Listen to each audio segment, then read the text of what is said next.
Langford, investigating the abuse of incarcerated women by BOP employees,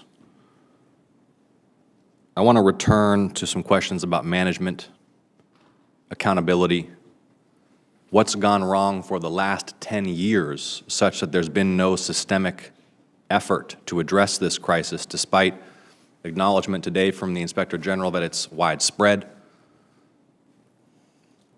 Let me begin by saying we found approximately 5,200 allegations of sexual abuse targeting inmates by BOP employees over the last decade. As the ranking member noted, not all of them will be valid.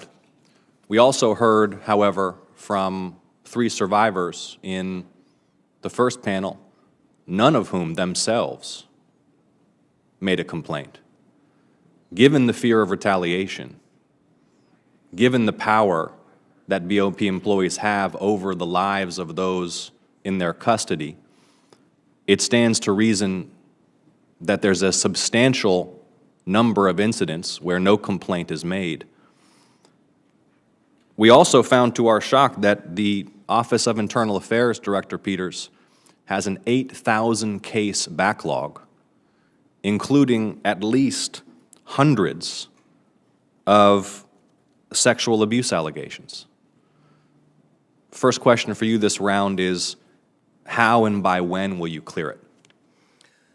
Thank you, Senator. So I spoke earlier, we've added more than 40 positions to the Office of Internal Affairs to help shore up that backlog. I think when you talk about, Senator, what's gone wrong over the last 10 years, it has been lack of resources. It has been lack of accountability. When you have investigations open for as long as we've had, it's hard to hold people accountable at the end of those investigations. And so it's my hope that those additional positions will help shore up that backlog. But as you know, and from the testimony of the administrator to you from our Office of Internal Affairs, even those additional resources, it's going to require us 2 years to clear that backlog. 2 years, understood, Director Peters. Well, I hope that those sexual abuse allegations will be prioritized as you work through those 8,000 cases. And I recognize the resource constraints, but I think, Ranking Member Johnson, it's fair to say we hear pretty consistently that the solution to intractable bureaucratic deficiencies is more funding and more personnel, and sometimes that's true, but there are deeper management problems here.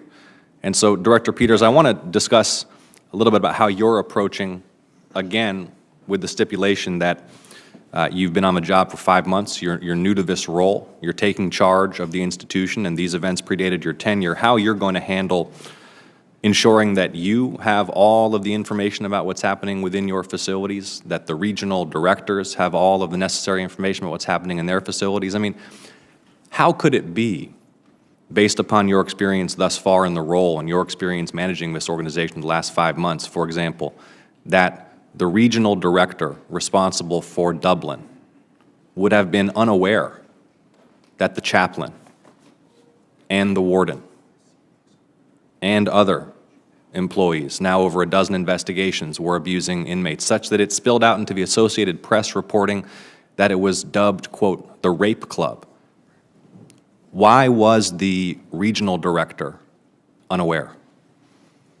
Thank you, Senator. You know, in my 18 years in adult corrections, this is one of the biggest questions I've been faced with since I've taken on this new role, having been in institutions countless times, understanding how corrections works.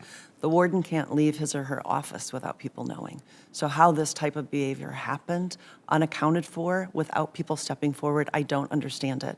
But what I have been working on is sending very clear messages to every member of my executive team and the wardens that I must know about the good, the bad, and the ugly that's happening inside this organization, which means they too need to know. They need to know, have a pulse of what's happening in their regions and in their institutions.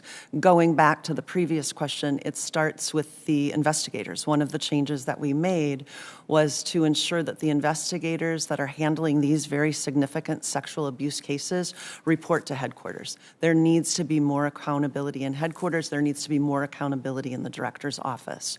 And so we're going to ensure that that reporting authority is changed.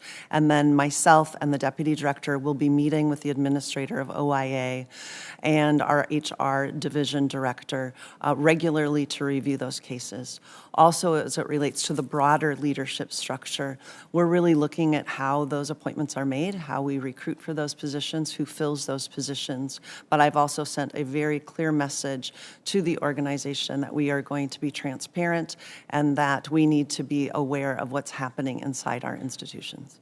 All well noted, Director Peters. Returning to the question, and I think it is important that the Congress and you personally have answers to these specific questions.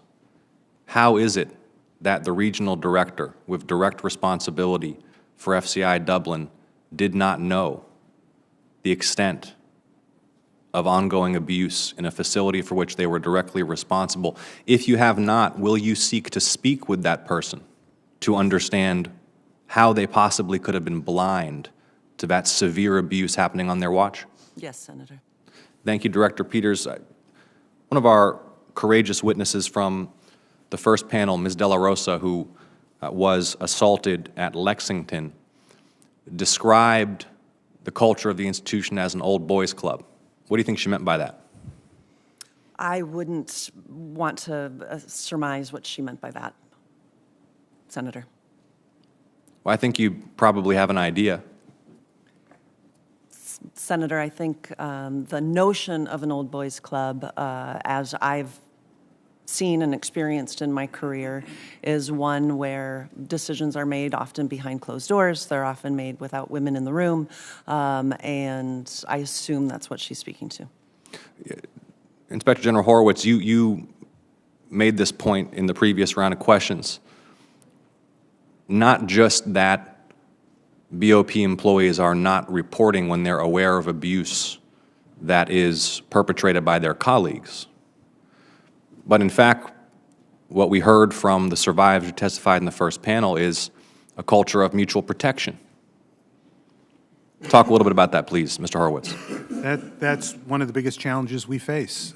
These are not secrets. This is the warden taking these actions, the chaplain taking these actions, other inmates taking these actions. They're not secrets. You mentioned Atlanta, the federal prison there, that was essentially closed for a period of time. When they tossed the prison to go look, we had been doing case after case there.